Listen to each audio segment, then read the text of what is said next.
Hi, and welcome back to San Francisco. I'm Captain David with Spinnaker Sailing here at Pier 40. Well, as you may have guessed it, today's video is on docking. So let's hear from a couple of our students. Confidence for sure. You know when you don't know anything, knowledge makes it a little bit better. So when you get out on the water, you kind of know what to do, and it's not as daunting. Awesome. Yeah, I agree with that. Particularly confidence in the marina. I think that's one of the pieces that's the most nerve-wracking when you're close to these other expensive boats. So that was great as well. For all levels of sailors, docking can cause stress and anxiety. But with the right plan and technique, docking the Andrews 21 is pretty simple. This video is not going to cover all the variations of docking. It's for our students and how they will be returning to their home dock after their lesson. And yes, as a student, even though it's only your first day, you will be docking the boat. Before we even get into the docking technique, let's consider these 4 things. And remember, your instructor will be going over this with you. 1. Situational awareness. What is going on around you? Are there any boats pulling out? Do you see any kayakers or paddleboarders? Well, you can see here, nothing is happening. Number 2, check the conditions. How will the wind and current affect the boat? Look at flags and for ripples on the water. Number 3, boat and speed control.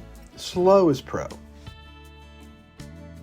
And finally, dock the fat part of the boat, the beam, for an easy step off.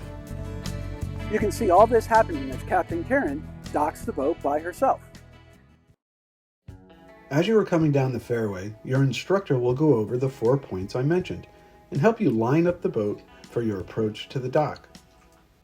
When you get closer, you'll be slowing the boat down to idle speed and picking out a target on the dock, most likely a cleat.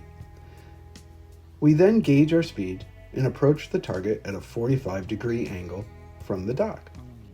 Here, we are at idle speed and have picked out our target and set up our 45-degree angle to our target. Now, we shift into neutral and glide the boat into the dock.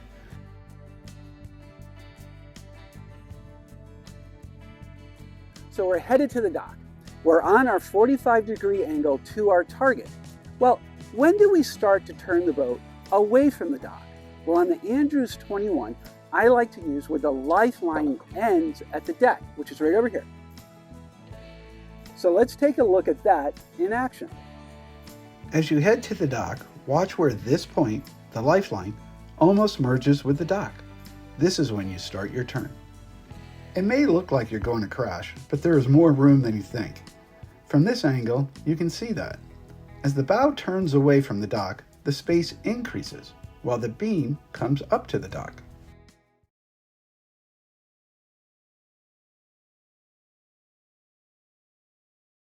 Remember, we want to dock the beam of the boat for an easy step-off.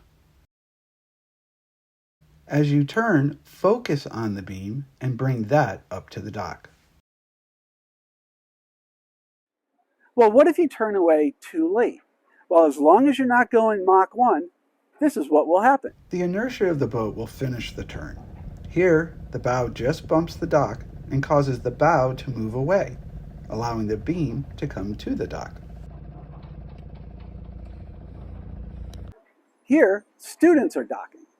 As the boat comes into the dock, there is no need to have dock lines in your hands.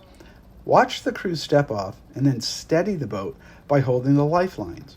Once the boat is steady, the engine can be shut down and others can step off to tie the boat off. Let's take a look at another nice docking job by our students.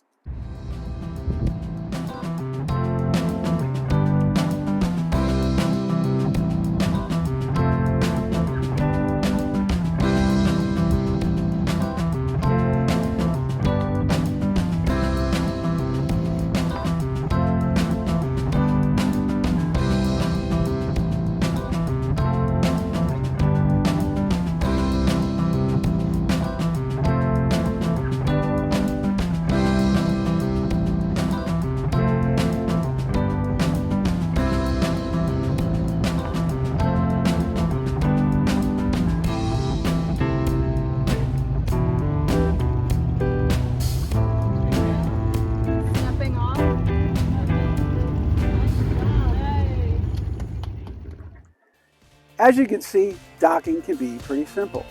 But remember, there may be variations in the conditions that require you to make adjustments. Well, these variations are what you'll learn throughout your classes and when you take the ASA 118 docking course. Well, I'd like to send a special thanks to Captain Karen and the students that helped us with this video. Until next time, cheers!